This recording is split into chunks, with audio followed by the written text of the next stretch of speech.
coming up big at the end. A huge win for us.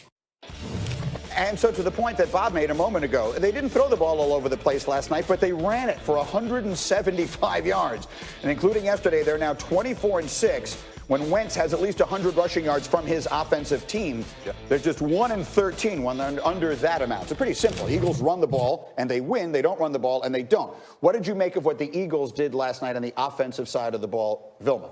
Particularly running to Green Bay's right, their left, Green Bay's right. They had a lot of success. And going back to Aaron Rodgers and talking about these great quarterbacks that we have, when you run the ball, it makes it so much harder for a defensive coordinator to call plays. And then it makes it harder for a linebacker. Bobby's been there, Acho's been there. When you're like, man, they are running it down my throat. All of a sudden, I have to sit there, read, run, and try to get back out in the passing game versus one of these top-notch quarterbacks. The Eagles were efficient. You know, if you hopped on social media last night, everybody was like, oh, Carson Wentz, he went 16 for 27, had a horrible game.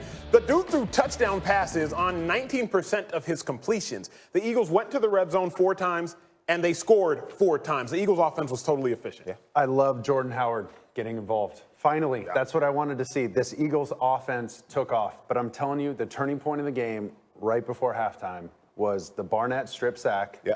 Brandon Graham with the recovery, and then at the end of the game, Malcolm Jenkins, savvy, veteran, defensive player. You played with him. He's one of the best in the game. Yeah. He makes that play at the end and tips that ball. And to your point, one thing, the Eagles have coached forever because here's what flies under the radar. If you're watching the game at home, everybody knows, oh, what a great sack. No, what a great strip sack. And then you see Jenkins at the end of the game, the leader on that team ever since getting to Philly 5 or so years ago. That play makes the game. The Eagles' defense, they're not like the vaunted Bears defense. No, they'll bend.